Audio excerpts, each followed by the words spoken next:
நன்மைகள் செய்த இறைவனுக்கு நன்றியின் பலியை செலுத்திடவாரி, நன்றியின் பலியை செலுத்திடவாரி, நன்மைகள் நாமே அடைவோம் வாரி. நன்மைகள் செய்த இறைவனுக்கு நன்றியின் பலியை செலுத்திடவாரி, நன்றியின் பலியை செலுத்திடவாரி, நன்மைகள் நாமே அடைவோம் வாரி.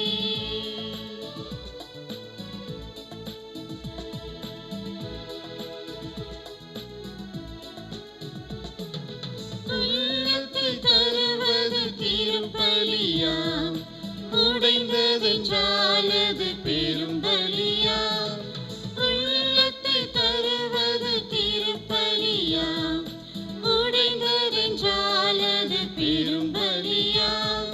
கொடைகள் பெறுவது தகும் பலியாம், கொடைகள் பெறுவது தகும் பலியாம். குறையினை போக்கும் கோவலியாம், குறையினை போக்கும் கோவலியாம். நன்மைகள் செய்த இறைவனுக்கு நன்றியின் பலியை செலுத்திடவாரி, நன்றியின் பலியை செலுத்திடவாரி, நன்மைகள் நாமே அடைவோம் வாரி. என்னை நோக்கி ஆண்டவரே ஆண்டவரே என சொல்பவரெல்லாம் விண்ணரசுக்குள் செல்வதில்லை, மாறாக விண்ணரசிலுள்ள என் தந்தையின் திருவுளப்படி செயல்படுபவரே செல்வர். மத்தேயு நற்செய்தி 7ஆம் அதிகாரம் 21வது இறைவசனம். தந்தை மகன் தூய ஆவியாரின் பெயராலே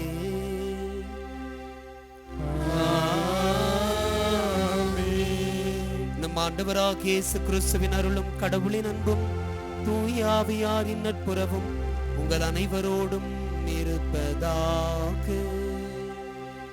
உம் ஆன்மாவோடும் இருப்பதாக. அன்புமிக்க சகோதர சகோதரிகளே, ஆண்டவருடைய இந்த தூய மறை நிகழ்வுகளை கொண்டாட உங்களை அன்போடு வரவேற்கின்றேன்.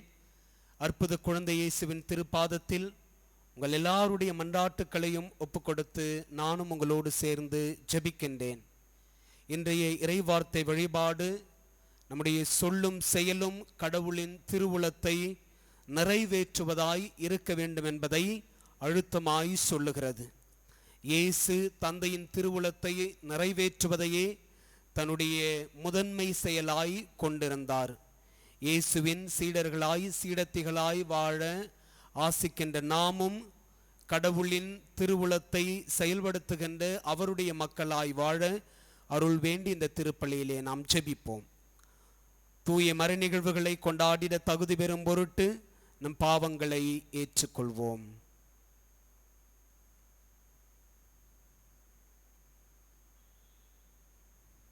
எல்லாம் வல்ல இறைவனிடமும் சகோதர சகோதரிகளே, உங்களிடமும் நான் பாவி என்று ஏற்றுக்கொள்கிறேன். ஏனெனில் என் சிந்தனையாலும் சொல்லாலும் செயலாலும் கடமைகள் தவறியதாலும் பாவங்கள் பல செய்தேன். என் பாவமே, என் பாவமே, என் பெரும் பாவமே. ஆகையால் எப்பொழுதும் கன்னியான புனித மரியாவையும் வானதூதர் புனிதர் அனைவரையும் சகோதர சகோதரிகளே, உங்களையும் நம் இறைவனாகிய ஆண்டவரிடம் எனக்காக வேண்டிக் கொள்ள மன்றாடுகிறேன். எல்லாம் வல்ல இறைவன் நம் மீது இரக்கம் வைத்து நம் பாவங்களை மன்னித்து நம்மை நிலை வாழ்வுக்கு அழைத்து செல்வாராக. ஆமென்.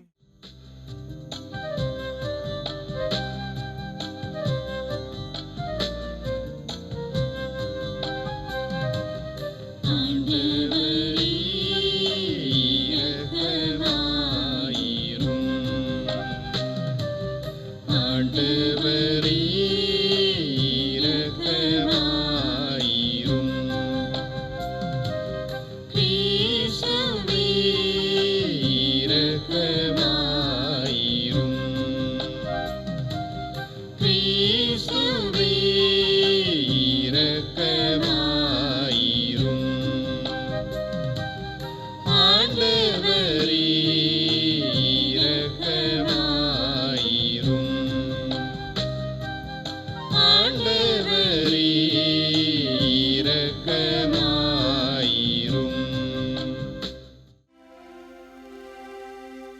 மன்றாடுவோமாக. எங்கள் தாயும் தந்தையுமான இறைவா, உம்மை சார்ந்துதான் நாங்கள் வாழ்கிறோம், இருக்கிறோம், இயங்குகிறோம் என்பதால் குழந்தைகளுக்கு உரிய வாஞ்சையுடன் உம்மை நோக்கி ஏறெடுத்து பார்க்கின்றோம்.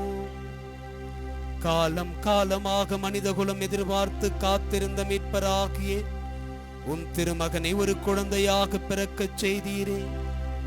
அவர் வழியாக உம்மை அப்பா தந்தா என்றழைக்க தகுதியும் துணிவும் பெறும் நாங்கள் புதிய ஆற்றலும் தெளிவும் பெற்று முதுமை பின்னலன்களை முழுமையாய் சுவைத்து மகிழ்வோமாக்க. உம்மோடு தூயாவியாரின் ஒன்றிப்பில் இறைவனாய் என்னென்னும் வாழ்ந்து ஆட்சி செய்கின்ற எங்கள் ஆண்டவரும் உம் திருமகனுமாகிய இயேசு கிறிஸ்து வழியாக உம்மை மன்றாடுகின்றோம்.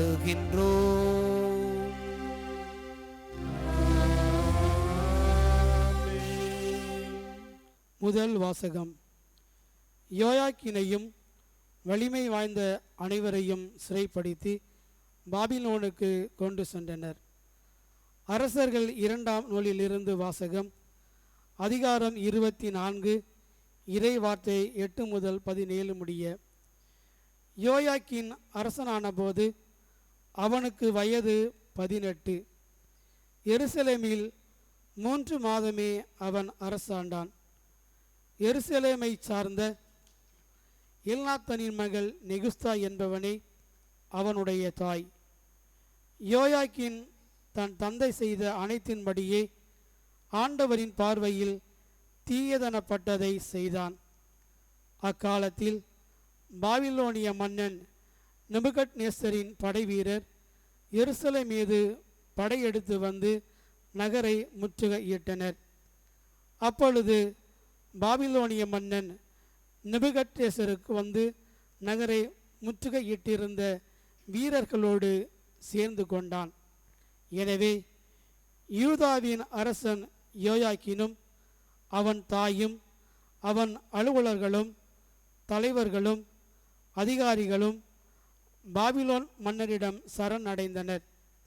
அவனை பாபிலோன் மன்னன் தன் ஆட்சியற்ற 8ஆம் ஆண்டில் சிறைப்படுத்தினான். பின்பு அவன் ஆண்டவரின் இல்லத்திலும் அரண்மனையிலும் இருந்த செல்வங்களையும் எல்லாம் எடுத்து சென்றான். ஆண்டவர் உரைத்த வாக்கின்படி ஆண்டவரின் இல்லத்தில் இஸ்ரேலின் அரசர் சாலமோன் செய்து வைத்திருந்த எல்லா பொன்கலங்களையும் துண்டு துண்டாக்கினான். மேலும் அவன் எருசலேம் முழுவதையும் தலைவர்கள் அனைவரையும் ஆற்றல் வாய்ந்த 10,000 படை வீரர்களையும் சிற்ப கலைகளையும் கொள்ளர்களையும் நாடு கடத்தினான். நாட்டில் 7 மக்களை தவிர எவரையும் விட்டு வைக்கவில்லை. மேலும் அவன் யோயாக்கினையும் அரசனின் தாயையும் மனைவியரையும் அவருடைய அதிகாரிகளையும் நாட்டின் தலைவர்களையும் எருசலேமில் இருந்த பாபிலோனுக்கு நாடு கடத்தினான். மேலும் வலிமை வாய்ந்த 7,000 பேர்களை கொண்ட புழுப்படைகளையும் போர்த்திறன் அனைத்தையும் உடல் ஆற்றலுடன் கொண்ட 1000 தச்சர்களையும் கொத்தர்களையும் அவன் சிறைப்படுத்தி பாபிலோனுக்கு கொண்டு சென்றான். யோயாக்கினுக்கு பதிலாக அவனுடைய சிறிய தந்தை மத்தானியாவை அரசனாக்கி அவனது பெயரை செதிக்கியே என்று மாற்றினான். ஆண்டவரின் அருள்வாக்கு. இறைவனுக்கு நன்றி. உமது பெயரின் மாட்சியை முன்னிட்டு எங்களை விடுவித்தருளும். உமது பெயரின் மாட்சியை முன்னிட்டு எங்களை விடுவியும் ஆண்டவரே. கடவுளே, வேற்று நாட்டினர் உமது உரிமை சொத்தின் புகழ்ந்துள்ளனர். உமது திருக்கோவிலை தீட்டுப்படுத்தியுள்ளனர். எருசலேமை பாலடைய செய்தனர். தம் ஊழியரின் சடலங்களையும் வானத்து பறவைகளுக்கு உணவாகவும் உன் பற்றுமிகு அடியாரின் உடல்களை காட்டு விலங்குகளுக்கு உணவாகவும் அவர்கள் அளித்துள்ளனர். பல்லவி. உமது பெயரின் மாட்சியை முன்னிட்டு எங்களை விடுவியும் ஆண்டவரே. அவர்களின் இரத்தத்தை தண்ணீரென எருசலேமை சுற்றிலும் அள்ளி இறைத்தார்கள். அவர்கள் அடக்கம் செய்ய எவரும் இல்லை. எங்களை விடுவித்திருளும், வாழ்வரின் பழி சொல்லுக்கும் இளங்கானோம். எங்களை சூழ்ந்துள்ளரின் நகழ்புகளுக்கு ஏளனத்துக்கு ஆளாகிவிட்டோம். பல்லவி. உமது பெயரின் மாட்சியை முன்னிட்டு எங்களை விடுவியும் ஆண்டவரே. என் மூதாதையரின் குற்றங்களை என் மீது சுமத்தாதேயும், என் இரக்கம் எனக்கு விரைவில் கிடைப்பதாக. நாங்கள் மிகவும் தாழ்த்தப்பட்டிருக்கின்றோம். எங்கள் மீட்பராகிய கடவுளே, உமது பெயரின் மாட்சியை முன்னிட்டு எங்களுக்கு உதவி செய்திருளும். உமது பெயரை முன்னிட்டு எங்களை விடுவித்திருளும், எங்கள் பாவங்களை மன்னித்திருளும். பல்லவி. உமது பெயரின் மாட்சியை முன்னிட்டு எங்களை விடுவியும் ஆண்டவரே.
ஆண்டவர் உங்களோடு இருப்பாராக.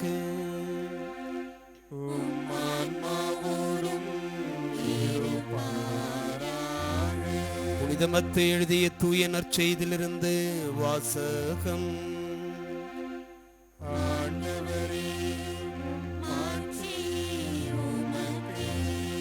புனித மத்தேயு எழுதிய நற்செய்தி அதிகாரம் 7 இறைவசனங்கள் 21 29 முடிய. இயேசு என்னை நோக்கி, ஆண்டவரே ஆண்டவரே என சொல்பவரெல்லாம் விண்ணரசுக்குள் செல்வதில்லை, மாறாக விண்ணுலகிலுள்ள என் தந்தையின் திருவுளத்தின்படி செயல்படுபவரே செல்வர். அந்நாளில் பலர் என்னை நோக்கி, ஆண்டவரே ஆண்டவரே, உம் பெயரால் நாங்கள் இறைவாக்கு உரைக்கவில்லையா? உம் பெயரால் பேய்களை ஓட்டவில்லையா? உம் பெயரால் வல்ல செயல்கள் பல செய்யவில்லையா என்பர். அதற்கு நான் அவர்களிடம், உங்களை எனக்கு தெரியவே தெரியாது. நெறிகேடாக செயல்படுவோரே, என்னை விட்டு அகன்று போங்கள் என வெளிப்படையாக அறிவிப்பேன். ஆகவே நான் சொல்லும் இவ்வார்த்தைகளை கேட்டு இவற்றின்படி செயல்படுகிற எவரும் பாறை மீது தம் வீட்டை கட்டிய அறிவாளிக்கு ஒப்பாவார். மழை பெய்தது, ஆறு பெருக்கெடுத்து ஓடியது, பெருங்காற்று வீசியது. அவை அவ்வீட்டின் மேல் மோதியும் அது விழவில்லை, ஏனெனில் பாறையின் மீது அதன் அடித்தளம் இடப்பட்டிருந்தது. நான் சொல்லும் இந்த வார்த்தைகளை கேட்டு இவற்றின்படி செயல்படாத எவரும் மணல் மீது தம் வீட்டை கட்டிய அறிவிலிக்கு ஒப்பாவார். மழை பெய்தது, ஆறு பெருக்கெடுத்து ஓடியது, பெரும் காற்று வீசியது. அவை அவ்வீட்டை தாக்க அது விழுந்தது. இவ்வாறு பேரழிவு நேர்ந்தது. இயேசு இவ்வாறு உரையாற்றி முடித்தபோது இயேசுவின் போதனையை கேட்ட மக்கள் கூட்டத்தினர் வியப்பில் ஆழ்ந்தனர். ஏனெனில் அவர்கள் தம் மறைநூல் அறிஞரை போலன்றி அதிகாரத்தோடு இயேசு அவர்களுக்கு கற்பித்தார். இது ஆண்டவரின் அருள்வாக்கு.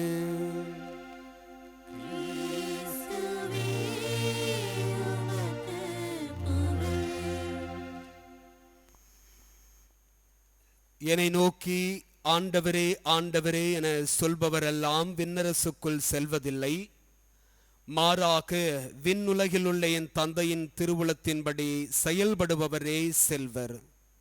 மத்தேயு நற்செய்தி 7ஆம் அதிகாரம் 21வது இறைவசனம். இறையேசுவில் பிரியமானவர்களே, இன்று வியாழக்கிழமை அற்புத குழந்தை இயேசுவுக்கு ஒப்பு கொடுக்கப்பட்ட நாள்.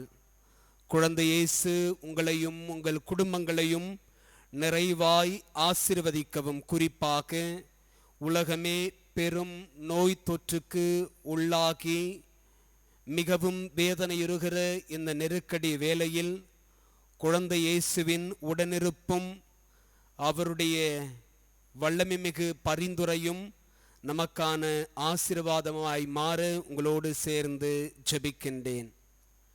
பிரியமானவர்களே, 2019ஆம் ஆண்டு நவம்பர் மாதத்தினுடைய 2வது 3வது வாரத்தில் ஊகான் மாநிலத்தில் இன்று நம்மையெல்லாம் மிகவும் அச்சுறுத்தி பல லட்சம் உயிர்களுக்கு நோய் தொற்றையும் சில லட்சம் உயிர்களை காவும் கொண்ட கோவிட்-19 என்கின்ற கொரோனா நோயை குறித்து நாம் அறிய ஆரம்பித்தோம். இது சீனாவினுடைய ஊகான் மாநிலத்தில் உருவாகி சில ஆயிரம் உயிர்களை அது உட்கொண்டது. அதன் பிறகு அந்த பகுதியிலிருந்து உலகினுடைய பல்வேறு நாடுகளுக்கு அந்த காலகட்டத்தில் பயணித்தவர்கள் வழியாக இந்த நோய் தொற்று உலகினுடைய எல்லா பகுதிகளுக்கும் பரவியது. அசுர வேகத்தில் இந்த நோய் தொற்று பரவி சில மாதங்களில் 5 லட்சத்திற்கும் அதிகமான உயிர்களை உலகளவில் இந்த நோய் எடுத்துக்கொண்டது. பல லட்சம் மனிதர்களுக்கு நோய் தொற்றை கொடுத்து நம்மை அச்சுறுத்தி கொண்டிருக்கிறது. ஐரோப்பிய நாடுகளில் இந்நோய் பெரும் பாதிப்பை ஏற்படுத்தி கோரத்தாண்டவம் ஆடிய சூழலில் ஐரோப்பிய ஒன்றியம் முழுவதும் நிலைகுலைந்து போனது என்று சொன்னால் அது மிகையாகாது. ஒவ்வொரு நாளும் செய்தித்தாள்களும் செய்தி ஊடகங்களும் நமக்கு கொடுத்த அறிவிப்புகள் அல்லது தகவல்கள் நம்மை மேலும் அச்சத்திற்கு உள்ளாக்கியது. இந்த நோய் தொற்று நாளுக்கு நாள் அதிகமாகி பல உயிர்களை இது காவு கொள்ள ஆரம்பித்தது. இதனால் உலகம் முழுவதும் பொது முடக்கத்திற்கு உள்ளானது. இந்த பொது முடக்கம் நம்முடைய இயக்கத்தை நிறுத்தியது. மனிதர்களுடைய இயக்கத்தை மட்டுமல்ல, ஒட்டுமொத்த உலகத்தின் இயக்கத்தையே அது நிறுத்தியது. அரசுகளும் அறிவியலும் என்ன செய்வது, எப்படி மக்களை காப்பது என தெரியாமல் நிலை குலைந்து போக செய்தது. இயக்கமின்மையாலும் பொது முடக்கத்தாலும் மாபெரும் பொருளாதார சரிவு, வேலை இழப்புகள், இதன் நிமித்தமாய் வறுமை, பஞ்சம், பசி என இந்த நோய் தொற்று அடுத்தடுத்த அடிகளை மானுடத்தின் மீது பலமாய் தொடுத்தது. இச்சூழலை இப்படியே விடாமல் மக்களை காக்க வேண்டுமென உலகத் தலைவர்கள் ஒன்று கூடி பல முன்னெடுப்புகளை முடக்கிவிட்டனர். உலக சுகாதார நிறுவனம் மூலமாக ஒவ்வொரு நாளும் இந்த நோயிலிருந்து நம்மை எப்படி காத்துக்கொள்வது, எத்தகைய முன்னெச்சரிக்கை நடவடிக்கைகளை இந்த பேரிடர் காலத்தில் நாம் முன்னெடுப்பது என்பதையெல்லாம் நமக்கு கொடுத்து கொண்டிருந்தது. அதே வேளையில் உலகத்தின் பல்வேறு பகுதிகளிலிருந்து நல்ல மனிதர்கள் பொருளுதவியும் பண உதவியும் ஆளுதவியும் கொடுத்து உலகம் முழுவதற்கும் உதவி செய்ய ஆரம்பித்தார்கள். ஐரோப்பிய கண்டத்தில் இந்த நோய் தொற்று அதிகமான காலத்தில் உயிர் பலிகளுடைய எண்ணிக்கை அதிகமாகிக் கொண்டிருந்த சூழலில் நோய் தொற்று குறைவாக இருந்த நாடுகளிலிருந்து தன்னார்வத்தோடு பல நூறு மருத்துவர்கள், செவிலியர்கள், மருத்துவத்துறையை சார்ந்தவர்கள், நல்வுள்ளம் கொண்ட நல்ல மனிதர்கள், தூய்மை பணியாளர்கள் தங்களுடைய நாடுகளிலிருந்து நோய் தொற்று அதிகமான இருக்கின்ற நாடுகளுக்கு வந்து மருத்துவ உதவிகளை செய்து மனிதநேயத்தை வெளிப்படுத்தினார்கள். இந்தியாவில் இந்த நோய் பரவ ஆரம்பித்த தொடக்க மாதங்களில் பொது முடக்கம் அமலுக்கு வந்தபொழுது பல்வேறு மாநிலங்களில் மாவட்டங்களில் தங்களுடைய சொந்த ஊர்களிலிருந்து இடம்பெயர்ந்து புலம்பெயர்ந்தோராக வேலை செய்தவர்கள் பொது முடக்கத்தின் காரணமாய் வேலையை இழந்தார்கள். வறுமை ஒருபுறம் அவர்களை வாட்டியது. எனவே அவர்கள் தங்களுடைய உயிரை காத்து கொள்ள சொந்த ஊர்களையும் நகர்களையும் மாவட்டங்களையும் மாநிலங்களையும் நோக்கி படையெடுக்க ஆரம்பித்தார்கள். அந்த புலம்பெயர்ந்தோருடைய இந்த மிகப்பெரிய எக்ஸோடஸ் நிகழ்வு என்று சொல்லித்தான் பல்வேறு ஊடகங்கள் கூட அந்த நகர்வை குறிப்பிட்டது. ஆயிரக்கணக்கில் மக்கள் இந்தியாவினுடைய பல்வேறு மாநிலங்களிலிருந்து தங்களுடைய சொந்த மாநிலங்களுக்கு புலம்பெயர்ந்தது. போக்குவரத்து முடக்கப்பட்ட நிலையில் பல 100 மைல்கள் பல 1000 மைல்கள் நடந்தே செல்ல வேண்டிய சூழலும் ஏற்பட்ட பொழுது அவர்களுக்கு ஆங்காங்கே நல்ல குடும்பங்கள் குழுமங்கள் தனிநபர்கள் உதவி செய்தார்கள், உணவு கொடுத்தார்கள், தண்ணீர் கொடுத்தார்கள். அவர்கள் நிழலில் அமர்ந்து செல்லுவதற்கு அவர்களுக்கு உதவிகளை எல்லாம் செய்தார்கள். பல்வேறு ஊடகங்கள் இதை நமக்கு வெளிப்படுத்தியது. ஏன் நம்முடைய அருட்சகோதரிகள் அருட்பணியாளர்கள் கூட இந்த புலம்பெயர்ந்த மக்களுடைய வறுமையை கண்டு சூழலை கண்டு களத்தில் இறங்கி அவர்களுக்கு உதவி செய்தார்கள். பல்வேறு அரசு சாரா அமைப்புகள் கூட இறங்கி பணியாற்றினார்கள், இன்றளவும் பணியாற்றி கொண்டிருக்கின்றார்கள். இந்த சூழலின் பின்னணியில் இன்றைய இறைவார்த்தை வழிபாடு நமக்கு என்ன செய்தியை தருகிறது என்பதை சற்று ஆழமாய் தியானிக்க கடவுள் என்று நமக்கு அழைப்பு தருவதாய் பார்க்கின்றேன். அன்புக்குரியவர்களே, இன்றைய நற்செய்தியில் இயேசு அழகாய் சொல்லுகின்றார், என்னை நோக்கி ஆண்டவரே ஆண்டவரே என சொல்பவரெல்லாம் விண்ணரசுக்குள் நுழைய மாட்டார்கள், மாறாக என் தந்தையின் திரு உளத்தின்படி செயல்படுகின்றவர்களே விண்ணரசுக்குள் நுழைவார்கள் என்று சொல்லுகின்றார். இயேசு அழுத்தமாய் சொல்ல விரும்புகிற செய்தி என்ன என்று நாம் வாசிக்க கேட்ட இந்த பகுதி மத்தேயு நற்செய்தியினுடைய மழைப்பொழிவின் நீட்சியாகவே இருக்கிறது. கடந்த ஜூன் மாதம் 8ஆம் தேதியிலிருந்து மத்தேயு நற்செய்தியினுடைய மழைப்பொழிவின் பகுதிகளை நாம் தியானித்து கொண்டிருக்கிறோம். இந்த பகுதியும் மழைப்பொழிவினுடைய ஒரு தொடர்ச்சியாகவே இருக்கின்றது. இன்று இயேசு மக்களை பார்த்து சொல்லுகின்றார், நீங்கள் எல்லாரும் கடவுளுடைய திருவுளப்படி செயல்படுகின்ற மக்களாக நீங்கள் மாற வேண்டும் என்று சொல்லுகின்றார். அன்புக்குரியவர்களே, இயேசு இப்படி சொன்னதற்கு காரணம், இயேசு விண்ணக தந்தையினுடைய திருவுளப்படி செயல்பட்ட மனிதராக இருந்தார். லூக்கா நற்செய்தி 2ஆம் அதிகாரத்திலே இயேசு கோவிலில் காணாமல் போன சம்பவத்தை குறித்து நாம் வாசிக்கின்றோம். இயேசுவுக்கு 12 வயது இருக்கிறது. அவர்களுடைய பெற்றோரோடு அவர்களுடைய யூதர்களுடைய மாபெரும் திருவிழாவான பாஸ்கா பெருவிழாவை கொண்டாட எருசலேமுக்கு செல்லுகின்றார்.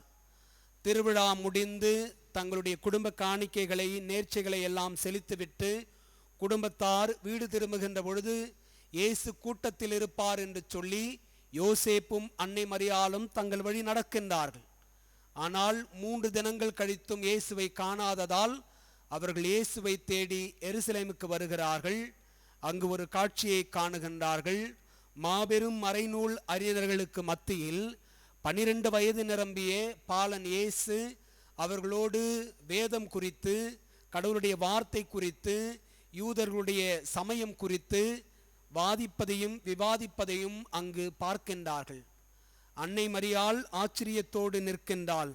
அதே வேளையில் அவளுக்குள் ஒரு அங்கலாய்ப்பு, எங்கள் மகன் எங்களோடு இல்லையே என்று சொல்லி இயேசுவிடத்திலே வந்து அன்னை மரியாள் முறையிடுகின்றாள். லூக்கா நற்செய்தி 2ஆம் அதிகாரம் 48, 49 நாம் வாசிக்கின்றோம். மகனே, ஏன் இப்படி செய்தாய்? நானும் தந்தையும் உம்மை ஏக்கத்தோடு தேடிக்கொண்டிருக்கிறோமே. இயேசுனுடைய பதில் எதுவாக இருக்கிறது? ஏன் என்னை தேடுகிறீர்கள்? நான் என் தந்தையின் அலுவலில் ஈடுபட்டிருக்க வேண்டும் என்பது உங்களுக்கு தெரியாதா என்று பதில்மொழி குறிப்பிடுகின்றார். இயேசு என்ன சொல்லுகிறார் என்பது இயேசுவுக்கு தெரிந்திருந்தது. இயேசு என்ன சொல்லுகிறார் என்பது அன்னை மரியாளுக்கு வியப்பாய் இருந்தது. ஆயினும் கடவுளுடைய விருப்பம் பெற்றோரோடு சென்று அவர் நாசரேத்தில் குடியிருந்தார் என்று சொல்லி அதற்கு அடுத்த பகுதிகளிலே நாம் வாசிக்கிறோம். தந்தையினுடைய திருவுளம் எதுவாக இருந்தது?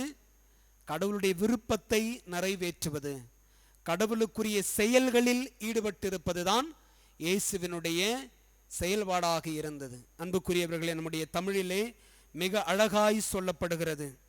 தமிழ் உலகில் ஆகச் சிறந்த சொல் செயல் என்று சொல்லப்படுகிறது. எனவே தான் இயேசுவும் சொல்லுகின்றார், என் தந்தையின் திருவுளப்படி செயல்படுகின்றவர்களே விண்ணரசுக்கு உரியவர்கள், விண்ணரசுக்குள் நுழைவார்கள் என்று சொல்லுகின்றார். அன்புக்குரியவர்களே, இயேசுவினுடைய இந்த கடவுளின் திருவுளத்தை அவருடைய களப்பணியில் நாம் பார்க்கின்றோம். இயேசு தன்னுடைய நற்செய்தி அறிவிப்பு பணியை அல்லது தன்னுடைய பொது வாழ்க்கையை ஆரம்பிப்பதற்கு முன்பாக எத்தகைய பணிகளை செய்ய போகிறார் என்பதை அவர் ஒரு நீண்ட பட்டியலாகவே முன்னறிவிக்கின்றார். லூக்கா நற்செய்தி 4ஆம் அதிகாரம் 18-19 முடிவுள்ள பகுதிகளிலே இதை நாம் வாசிக்கிறோம். இயேசு சொல்லுகின்றார், ஆண்டவருடைய ஆவி என் மேல் உள்ளது, ஏழைகளுக்கு நற்செய்தி அறிவிக்க, சிறைப்பட்டோருக்கு விடுதலை அளிக்க, பார்வையற்றோருக்கு பார்வை கொடுக்க, இறந்தோரை உயிர்ப்பிக்க, ஆண்டவருடைய அருள் தரும் ஆண்டினை பறையடித்து முழக்கமிட கடவுள் என்னை அனுப்பியிருக்கிறார். அப்படி என்றால் இயேசு கடவுளுடைய திருவுளம் எது என்பதை தன்னுடைய பொது வாழ்க்கையிற்கு ஆரம்பிப்பதற்கு முன்பாகவே அதை அறிக்கையாய் வெளியிடுகின்றார். அதன்படிதான் இயேசுவும் தன்னுடைய களப்பணியை அமைத்துக் கொள்ளுகின்றார். ஏழைகளுக்கு நற்செய்தியை அறிவிக்கின்றார். கடந்த ஜூன் மாதம் 8ஆம் தேதி நாம் இதை வாசித்தோம். மத்தேயு நற்செய்தி 5ஆம் அதிகாரம் 1-12 முடிய உள்ள வசனங்களில் மலைப்பொழிவில் இயேசு அழகாய் மலர்ந்து சொன்னார் என்று சொல்லி வாசிக்கின்றோம். ஏழையரே நீங்கள் பேறு பெற்றோர், இயேசு அழகாய் சொல்லுகின்றார். அன்புக்குரியவர்களே, ஏழைகளுக்கு நற்செய்தி அறிவிக்கப்படுகிறது, இறந்தவர்களை உயிர்ப்பிக்க செய்கின்றார். தொழுகை கூட தலைவர் யாயிருடைய மகளை உயிர்ப்பெழச் செய்கின்றார். இறந்து போன லாசர் மாத்தாள் மரியாளுடைய சகோதரனை உயிர் பெற்றடச் செய்கின்றார். அந்த கைம்பெண்ணினுடைய மகனை உயிர் பெற்றடச் செய்கின்றார். இயேசு எதை அறிவித்தாரோ அதை கடவுளுடைய திருவுளமாய் நினைத்து செயல்படுகின்றார். நோயுற்றோரை குணமாக்குகின்றார், பேய் பிடித்திருந்தவர்களை நலமாக்குகின்றார். தந்தையினுடைய திருவுளம் இதுதான் என்பதை இயேசு முழுமையாய் அறிந்திருந்தார். யோவான் நற்செய்தி 4ஆம் அதிகாரத்தில் இயேசுவும் சமாரிய பெண்ணும் குறித்த சம்பவத்தை நாம் வாசிக்கிறோம். இயேசுவுக்கும் சமாரிய பெண்ணுக்கும் இடையே நடைபெற்ற அந்த உரையாடல் அவளுக்குள் ஒரு உளமாற்றத்தை ஏற்படுத்துகிறது. நான் மெசியாவை கண்டேன் என்று சொல்லி அவள் ஊருக்குள் சென்று இயேசுவை குறித்து, தான் சந்தித்த கடவுள் மனிதரை குறித்து நற்செய்தி அறிவிக்கின்றாள். அப்பொழுது வருகின்ற சீடர்கள் இயேசுவை உணவருந்து அழைக்கின்றார்கள். ஆனால் இயேசு அழகாய் சொல்லுகின்றார். யோவான் நற்செய்தி 4ஆம் அதிகாரம் 34வது இறைவசனத்தில் நாம் வாசிக்கிறோம், என்னை அனுப்பியவரின் திருவுளத்தை நிறைவேற்றுவதும் அவர் கொடுத்த வேலையை செய்து முடிப்பதுமே என் உணவு என்று சொல்லுகின்றார். அவர் கொடுத்த வேலையை செய்து முடிப்பதுமே. என் அன்புக்குரியவர்களே, நம்முடைய திருத்தந்தை பிரான்சிஸ் அவர்கள் ஒவ்வொரு பொழுதும் நமக்கு நினைவூட்டுகின்றார். நம்முடைய இறுதி தீர்ப்பு என்பது, நம்முடைய நியாய தீர்ப்பு என்பது நம்முடைய செயல்களின் அடிப்படையில் அமையும் என்று சொல்லிதான் குறிப்பிடுகின்றார். எனவே தான் இயேசு கூட மத்தேயு நற்செய்தி 25ஆம் அதிகாரம் 31-46 முடிய உள்ள பகுதிகளில் மக்களினத்தார் அனைவருக்குமான தீர்ப்பு என்கின்ற தலைப்பின் கீழ் கொடுக்கப்பட்டிருக்கின்ற பகுதியில் அவர் சொல்லுகின்றார், நான் பசியாயிருந்தேன் நீங்கள் உண்ண கொடுத்தீர்கள், தாகமாயிருந்தேன் குடிக்க கொடுத்தீர்கள், அம்மனமாயிருந்தேன் எனக்கு ஆடை கொடுத்தீர்கள், நான் சிறையில் இருந்தேன் என்னை காண வந்தீர்கள், நான் நோயிற்றிருந்தேன் என்னை பார்க்க வந்தீர்கள், எனவே விண்ணரசுக்குள் வாருங்கள், உங்களுக்காக ஏற்பாடு செய்யப்பட்டிருக்கிற என் தந்தையின் இல்லத்திற்கு வாருங்கள். அன்புக்குரியவர்களே, நம்முடைய செயல்களின் அடிப்படையில் தான் நமக்கான தீர்வு அமையும் என்பதை இந்த பகுதி அழகாய் சொல்லுகிறது. அப்படி என்றால் இயேசு இன்று நமக்கு தர விரும்புகிற செய்தியும் இதுதான். நம்முடைய சொல்லும் செயலும் இயேசுவினுடையது போல் ஒன்றாய் இருக்க வேண்டும். சொல் ஒன்றும் செயல் ஒன்றுமாய் இருந்தால் நாம் முரண்பாடு உள்ள மனிதர்களாய் இருப்போம். அப்படிப்பட்ட மனிதர்களாய் இல்லாமல் இயேசுவை போன்ற மனிதர்களாய் இருக்க கடவுள் என்று நமக்கு அழைப்பு கொடுக்கின்றார். நம்முடைய செயல்கள் மூலமாய் கடவுளுடைய திருவுளத்தை நாம் நிறைவேற்ற வேண்டும் என்பது இன்று நமக்கான அழுத்தமான செய்தியாய் பார்க்கின்றேன். இன்றைய முதல் வாசகம் 2 அரசர்கள் புத்தகத்திலிருந்து வாசிக்க கேட்ட பகுதியில் யோயாக்கினுடைய மகன் யோயாக்கினை கடவுள் ஆட்சியிலிருந்து தூக்கி எறிகின்றார். காரணம், அவன் கடவுளுக்கு விரோதமானதை செய்தான். என்ற நற்செய்தியில் இயேசு சொல்லுவாரே, நெறிகட்டவர்களே, நெறி தவறியவர்களே, உங்களை எனக்கு தெரியாது. காரணம், இன்றைய முதல் வாசகத்தில் நாம் கண்ட யூதாவினுடைய அரசனும் கடவுளுடைய விருப்பத்திற்கு எதிர்மாறாக நடந்தான். எனவே கடவுள் அவனை தூக்கி எறிகின்றான். பாபிலோனிய மன்னன் நெபுகத்நேசருக்கு அவன் தேசம் முழுவதையும் அடிமையாக்குகின்றார். அன்புக்குரியவர்களே, நாம் செயல்பாட்டு வீரர்களாய் மாற வேண்டும். குறிப்பாக நம்முடைய தேசம், இந்த உலகம், எல்லாவற்றுக்கும் மேலாக நம்முடைய தலைநகர் தமிழகம் இன்று இந்த நோய் தொற்று நிமித்தமாய் மிகவும் அல்லலுறுகிறது. 6வது பொது முடக்கத்தில் இப்பொழுது நாம் பயணித்து கொண்டிருக்கின்றோம். இந்த காலகட்டத்தில் நாம் மனிதநேயத்தோடு செயல்பட, நம்முடைய செயல்கள் மூலமாய் கடவுளுடைய விருப்பத்தை நிறைவேற்ற கடவுள் நமக்கு அழைப்பு கொடுக்கின்றார். இயேசு பிறந்ததிலிருந்து இறக்கின்ற வரை கடவுளுடைய விருப்பத்தை நிறைவு செய்வதுதான் தன்னுடைய களப்பணி என்பதை எப்பொழுதுமே அவர் சொல்ல தவறியதுமில்லை, செய்ய தவறியதுமில்லை. இதை விவிலியம் நமக்கு அழகாய் பதிவு செய்திருக்கிறது. தன்னுடைய மரண வேதனைக்கு முன்பாக கூட கெத்செமனே தோட்டத்தில் முகம் குப்புற விழுந்து இயேசு ஜெபிக்கின்றார். ஆண்டவரே, கூடுமானால் இந்த துன்பக்கின்னும் என்னை விட்டு அகலட்டும், ஆயினும் என் விருப்பம் அல்ல உன் விருப்பமே என்னில் நிறைவேறட்டும் என்று சொல்லி தன்னையே தன் தந்தையினுடைய விருப்பத்திற்கு கையளிக்கின்றார். அன்புக்குரியவர்களே, இயேசு என்று நமக்கு தருகின்ற இந்த செய்தியை நாம் உள்வாங்கிக் கொண்டு நாமும் செயல் வீரர்களாய் மாறுவோம். அதன் மூலமாய் நாம் இயேசுவின் திருவுளத்தை நம்முடைய வாழ்க்கையில் கடைபிடிக்கின்ற மக்களாக மாறுவோம். அன்னை மரியாள் அப்படிப்பட்டவர்களாகத்தான் இருந்தார்கள். இதோ உமது அடிமை, உம் சொற்படி எனக்கு ஆகட்டும் என்று சொல்லி தன்னை முழுமையாய் கடவுளுக்கு அர்ப்பணிக்கின்றாள். அடுத்தடுத்து வருகின்ற எல்லா நிகழ்வுகளிலும் கடவுளை முதன்மைப்படுத்தி, அவருடைய திருவுளத்தை முதன்மைப்படுத்தி அன்னை மரியாள் செயல்படுகின்றாள். எனவே இயேசுவினுடைய முதல் சீடத்தியாக மாறுகின்றாள். இயேசுவினுடைய இறப்புக்கு பிறகு சீடர்களை ஒருங்கிணைத்து அவருடைய இறையாட்சி பணி நீட்சிக்க செய்கின்றார். அன்னை மரியாளும் செயல்பாட்டில் மிகச் சிறந்தவள் என்பதை நாம் அறிந்து கொள்ள வேண்டும். அன்னை மரியாளையும் நம்முடைய முன்மாதிரியாய் கொள்ள வேண்டும் என்பதுதான் இந்த இறைவார்த்தை வழிபாடு நமக்கு தருகின்ற செய்தி. எனவே பிரியமானவர்களே, கடவுள் என்று நமக்கு தருகின்ற இந்த செயல்பாட்டுக்கான செய்தியை நாம் வாழ்வாக்கி கொள்ள முயற்சி செய்வோம். வெறும் ஜப வாழ்வும் தவ வாழ்வும் மட்டும் கடவுளுக்கு விருப்பமான வாழ்வு அல்ல, மாறாக நம்முடைய செயல்கள் நிறைந்த வாழ்வும் கடவுளுக்கு விருப்பமானது என்பதை நெஞ்சில் தாங்கியவர்களாய் தொடர்ந்து இந்த திருப்பலியிலே நாம் ஜெபிப்போம்.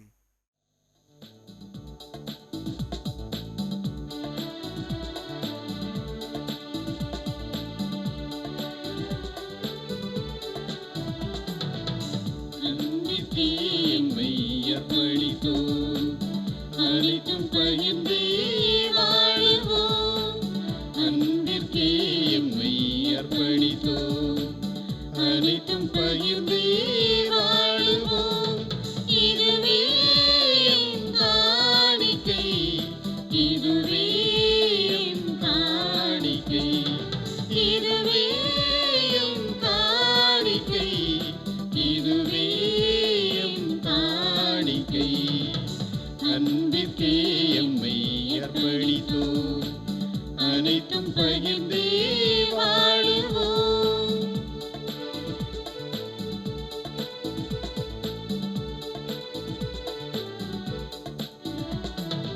எமது காணிக்கை உமது ஆவியால் புனிதமாக வேண்டும்,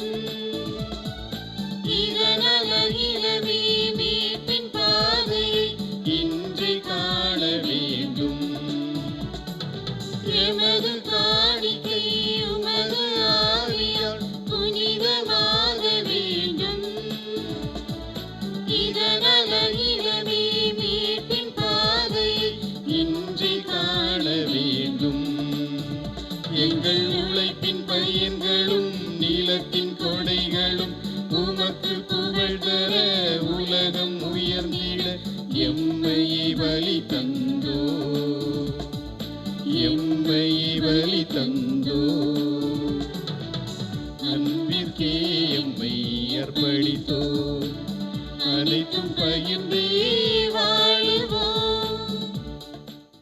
சகோதரர் சகோதரிகளே, என்னுடையதும் உங்களுடையதுமான இந்த தெய்வீக திருப்பலி எல்லாம் உள்ள தந்தையாக இறைவனுக்கு ஏற்றதாகும்படி ஜெபியுங்கள்.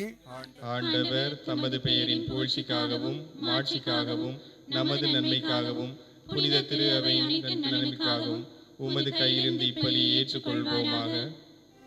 எங்கள் தாயும் தந்தையுமான இறைவா, துருவங்களும் இனங்களும் கலாச்சாரங்களும் ஒன்றிணைந்து உமக்கு சொந்தமாக வேண்டும் என்ற உமது மறைவான திட்டத்தை குழந்தையாக பிறந்தவும் திருமகனில் நிறைவு பெறச் செய்கின்றீர். அவரோடு இணைந்து நாங்கள் எங்கள் வாழ்வின் அனைத்து நிலைகளையும் அனுபவங்களையும் முன் காணிக்கையாக்குகின்றோம். உமது ஆவியின் அருள் செயலால் எங்கள் வாழ்வும் எம் சமுதாயமும் படைப்பு முழுவதுமே புதுப்பிக்கப்பட்டு துவக்கத்தில் இருந்தது போல நல்லதாகவும் மிக நல்லதாகவும் மாற்றம் பெற செய்தருளும். எங்கள் ஆண்டவராகிய கிறிஸ்து வழியாகவுமே மன்றாடுகின்றோம்.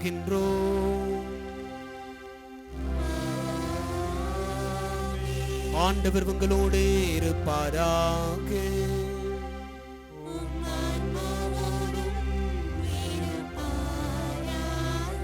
இதயங்களை மேலே எழுப்புங்கள்.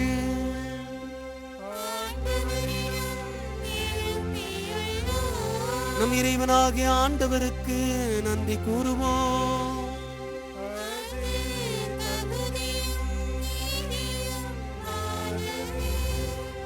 ஆண்டவரே, தூயவரான தந்தையே, என்றும் வாழும் எல்லாம் வல்ல இறைவா, என்னாலும் எவ்விடத்திலும் நாங்கள் உமக்கு நன்றி செலுத்துவது மெய்யாகவே தகுதியும் நீதியுமாகும், எங்கள் கடமையும் மீட்புக்குரிய செயலுமாகும். ஏனெனில் தம் இறை இயல்பில் காணக்கூடாத கிறிஸ்து எங்கள் இயல்பில் காணத்தக்கவராக ஒரு குழந்தை வடிவில் மனிதரானார். இந்த மறையுண்மை வாயிலாக எம்மை மீட்கும் உமது செயல் திட்டம் உறுதி செய்யப்பட்டது. வார்த்தையானவர் மனிதரானதால் கடவுளை நாங்கள் கண்கூடாய் காணவும் அவர் வழியாக கண் காணாதவை மீது ஆர்வம் கொள்ளவும் செய்தீர். வலுகுறைந்த எங்கள் இயல்பை இத்தெய்வ திருக்குழந்தை தமதாக்கி கொண்டதால் பலவீனமான எங்கள் மனித தன்மை முடிவற்ற மகிமை பெறலாயிற்று. எங்கள் மத்தியில் ஒரு குழந்தையாக அவரை உதிக்கச் செய்து தளர்ந்ததை உறுதிப்படுத்தவும், விழுந்ததை தூக்கி நிறுத்தவும், தவறியதை வாழ்வு கழைக்கவும், இழந்ததை மீண்டும் பெறச் செய்யவும் திருவுலமானீர். ஆகவே தூதரதி தூதரோடும் அரியணை சூழ்வராட்சி புரிவோர் மற்றும் வானக சேனையின் அணிகள் அனைத்தோடும் சேர்ந்து நாங்களும் உமது மகிமையை புகழ்ந்துரைத்து முடிவின்றி பாடுவதாவது: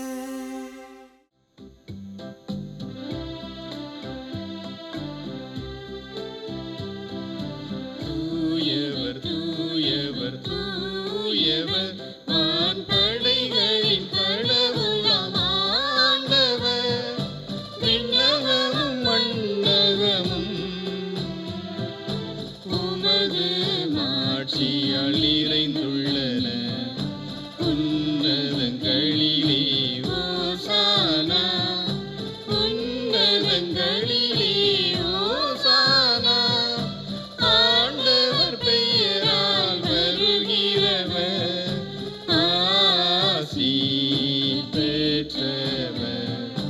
உன்னதங்களிலே ஓசானா, உன்னதங்களிலே ஓசானா. ஆண்டவரே, நிர்மெய்யாகவே தூயவர், தூய்மை அனைத்திற்கும் ஊற்று. ஆகவே உம்முடைய ஆவியை பொழுந்திய காணிக்கைகளை தூய்மைப்படுத்தவுமே வேண்டுகிறோம். இவ்வாறு எங்கள் ஆண்டவர் இயேசு கிறிஸ்துவின் உடலும் இரத்தமுமாக எங்களுக்கு இவை மாறுவனவாகுக.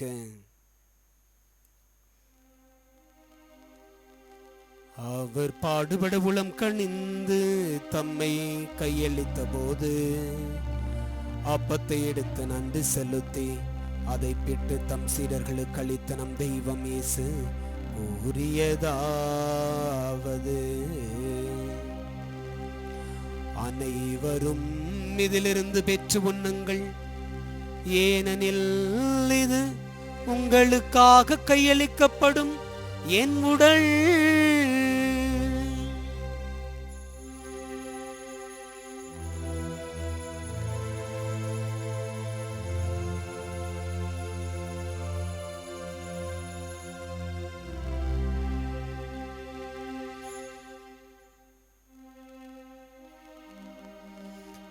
அவ்வண்ணமே இரவு விருந்தை அருந்திய பின் கிண்ணத்தையும் எடுத்து மீண்டும் உமக்கு நன்றி கூறி தம் சீடர்களுக்கு அளித்த நம் தெய்வம் இயேசு கூறியதாவது: அனைவரும் இதிலிருந்து பெற்று பருகுங்கள், ஏனெனில் இது புதிய நிலையான உடன்படிக்கைக்கு உரிய என் இரத்தத்தின் கிண்ணம். இது பாவ மன்னிப்புக்கென்று உங்களுக்காகவும் பலருக்காகவும் சிந்தப்படும். இதை என் நினைவாக செய்யுங்கள்.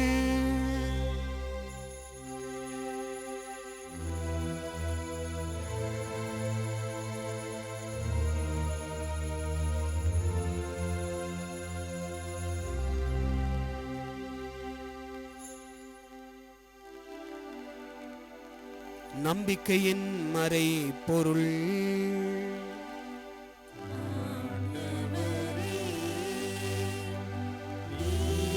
வருவளவும் உமது இறப்பினை அறிக்கையிடுகின்றோம், உமது உயிர்ப்பினையும் எடுத்துரைக்கின்றோம். ஆகவே ஆண்டவரே, நாங்கள் கிறிஸ்துவின் இறப்பினையும் உயிர்ப்பினையும் நினைவு கூர்ந்து வாழ்வு தரும் அப்பத்தையும் மீட்பளிக்கும் கிண்ணத்தையும் உமக்கு ஒப்புக் கொடுக்கிறோம். உம் திரும்ப நின்று ஊழியம் புரிய தகுந்தவர்களை எங்களை ஏற்றுக்கொண்டீர். எனவே உமக்கு நன்றி செலுத்துகிறோம். மேலும் கிறிஸ்துவின் உடலிலும் இரத்தத்திலும் பங்கு கொள்ளும் எங்களை தூய ஆவியார் ஒன்று சேர்க்க வேண்டுமென உம்மை தாழ்மையுடன் மன்றாடுகிறோம். ஆண்டவரே, உலகெங்கும் பரவியிருக்கும் அது திரு அவை நினைவு கூர்ந்தருளும். எங்கள் திருத்தந்தை பிரான்சிஸ், எங்கள் ஆயர்கள், எல்லா திருநிலையினர், எங்கள் ஆயர் மேதக நீதிநாதன் ஆகிய அனைவரோடும் உமது திரு அவை அன்பில் நிறைவு பெற செய்தருளும். உயிர்த்தெழும் எதிர்நோக்குடன் துயில் கொள்ளும் எங்கள் சகோதரர் சகோதரிகளையும் இறந்தோர் அனைவரையும் இரக்கத்துடன் நினைவு கூர்ந்தும் அது திருமுக ஒளியின் ஒளி ஏற்றருளும். எங்கள் எல்லார் மீதும் இரக்கமாயிரும். கடவுளின் கன்னித்தாயான புனித மரியா, அவருடைய அன்பு கணவரான புனித யோசேப்பு, புனித திருத்தூதர்கள், இவ்வுலகிலும் உகந்தவராயிருந்தோராகிய புனித அனைவருடனும் நாங்கள் நிலை வாழ்வில் பங்கு கொள்ளும் தகுதி பெற்று உம் திருமகன் இயேசு கிறிஸ்து வழியாக உம்மை புகழ்ந்தேத்தும் மரமருள மன்றாடுகிறோம்.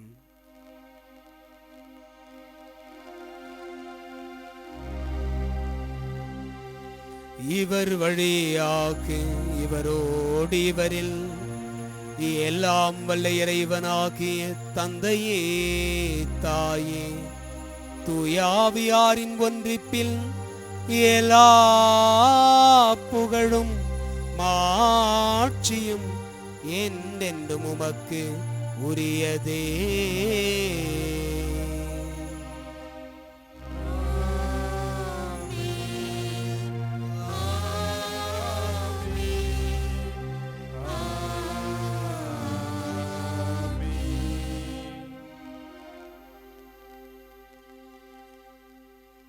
கடவுளின் திருவுளப்படி செயல்படுகின்ற மக்களாய் வாழ் அருள் வேண்டி கரம் விரித்து ஜெபிப்போம். விண்ணுலகில் இருக்கிற எங்கள் தந்தையே, உமது பெயர் தூயதென போற்ற பெறுக, உமது ஆட்சி வருக, உமது திருவுளம் விண்ணுலகில் நிறைவேறுவது போல மண்ணுலகிலும் நிறைவேறுக. எங்கள் அன்றாட உணவை இன்று எங்களுக்கு தாரும். எங்களுக்கு எதிராக குற்றம் செய்வோரை நாங்கள் மன்னிப்பது போல எங்கள் குற்றங்களை மன்னியும். எங்களை சோதனைக்கு உட்படுத்தாதையும் தீயனிடமிருந்து எங்களை விடுவித்தருளும். ஆண்டவரே, தீமை அனைத்திலும் இருந்தும் எங்களை விடுவித்து எங்கள் வாணாளில் அமைதியை கனிவுடன் அருளும் மன்றாடுகிறோம். உமது இரக்கத்தின் உதவியால் நாங்கள் பாவத்திலிருந்து எப்போதும் விடுதலை பெற்று யாதொரு கலக்கமும் இன்றி நலமாயிருப்போமாக. நாங்கள் எதிர்நோக்கி இருக்கும் பேரின்பத்திற்காகவும் மீட்பராகிய இயேசு கிறிஸ்துவின் வருகைக்காகவும் மகிழ்ச்சியுடன் காத்திருக்கின்றோம். ஏனெனில் ஆட்சியும் வல்லமையும் மாட்சியும் என்றென்றும் உமதே. ஆண்டவர் இயேசு கிறிஸ்துவை அமைதி உங்களுக்கு விட்டு செல்கிறேன், என் அமைதி உங்களுக்கு அளிக்கிறேன் என்றும் திருத்தூதர்களுக்கு மொழிந்தீரே. எங்கள் பாவங்களை பாராமல் உமது திரு அவையின் விசுவாசத்தை கண்ணோக்கி எங்களுக்கு அமைதி ஒற்றுமையும் அளித்தருள திருவுள்ளம் கொள்வீராக. என்றென்றும் வாழ்ந்து ஆட்சி செய்கின்றவர் நீரே. ஆண்டவருடைய அமைதி உங்களோடு என்றும் இருப்பதாக, ஒருவருக்கொருவர் ஆண்டவர் தருகின்ற அமைதியை பகிர்ந்து கொள்வோம்.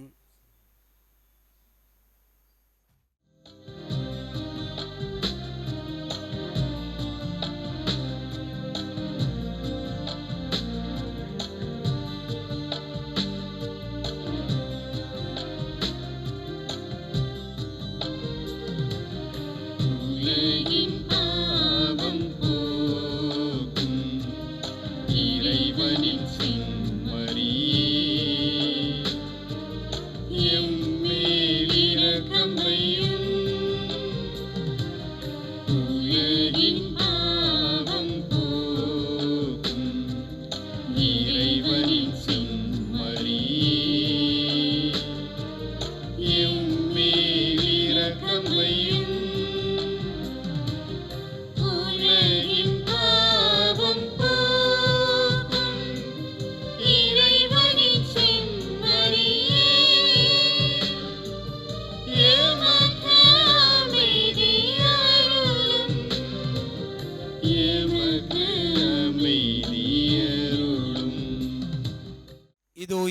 அன்பின் செம்மறி நம் ஆண்டவர் இயேசு கிறிஸ்து உலகின் பாவங்களை போக்குகிறவர். அவரை போல் தந்தையின் திருவுலப்படி செயல்பட அழைப்பு தருகிற கடவுள். இயேசுவின் திருவிருந்து கழைப்பு பெற்றிருக்கிற நாம் எல்லாருமே பேறு பெற்றோர். ஆண்டவரே, நீர் என் இல்லத்தில் எழுந்தருள நான் தகுதியற்றவன். ஆனால் ஒரு வார்த்தை மட்டும் சொல்லி அருளும், எனது ஆன்மா நலமடையும்.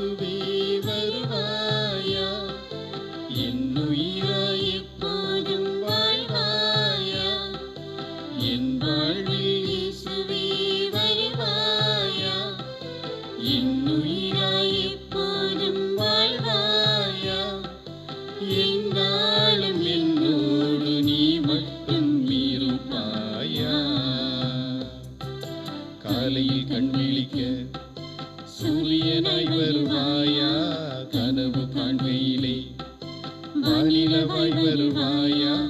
காலையில் கண் விழிக்க சூரியனாய் வருவாயா, கனவு காண்கையிலே வானிலவாய் வருவாயா. என் வாழ்வில் இயேசுவே வருவாயா, என் உயிராய் எப்போதும் வாழ்வாயா.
சூரியனாய் வருவாயா, கனவு காண்கையிலே வானிலவாய் வருவாயா. காலையில் கண் விழிக்க சூரியனாய் வருவாயா, கனவு காண்கையிலே வானிலவாய் வருவாயா. என் வாழ்வில் இயேசுவே வருவாயா, என் உயிராய் எப்போதும் வாழ்வாயா. நன்றியோடு மன்றாடுவோமாக்கு. தாயும் தந்தையுமான இறைவா, உமது பராமரிப்பின் விந்தைகளை நாங்கள் உணர்ந்து கொள்ளவும், உமது மீட்பின் நலன்களை பெற்றுக் கொள்ளவும் உமொரே மகனை ஒரு குழந்தையாக அனுப்பும் அளவுக்கு உலகை அன்பு செய்தீரே. உம்மை அப்பா தந்தா என்றழைத்து உமக்கு நன்றி கூறுகிறோம். இத்திருத்தலத்திலிருந்து ஊற்றெடுக்கும் குழந்தை இயேசுவின் அருள் வளங்கள் எங்கள் வாழ்வை வளமாக்குவதால் வாய்க்காலின் ஓரத்தில் நடப்பட்ட மரங்களாக நாங்கள் தழைத்திருந்து வளம் கொடுக்கும் கனிகளையும் நலம் நல்கும் இலைகளையும் இவ்வுலகிற்கு தந்து வாழ்வோமாக. எங்கள் ஆண்டவராகி கிறிஸ்து வழியாக உம்மை மன்றாடுகின்றோம்.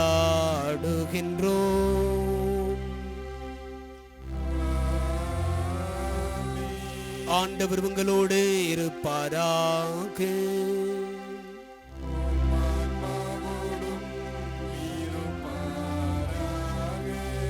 இறைவனின் சிறப்பு ஆசீர்வர தலைவணங்கி மன்றாடுவோம்.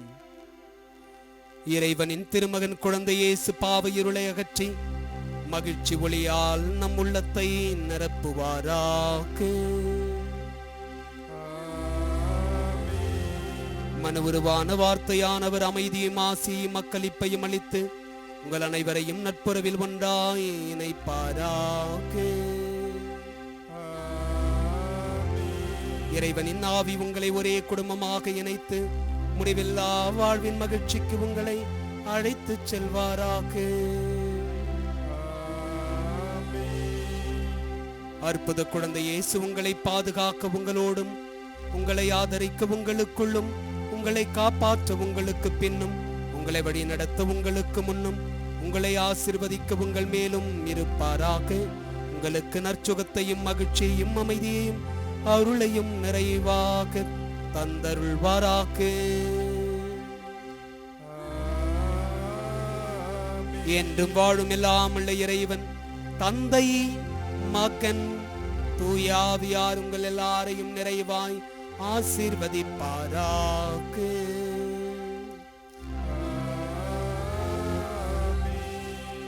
கடவுளின் திருவுளத்தை நிறைவேற்ற அருள் வேண்டி சென்று வாழுங்கள்.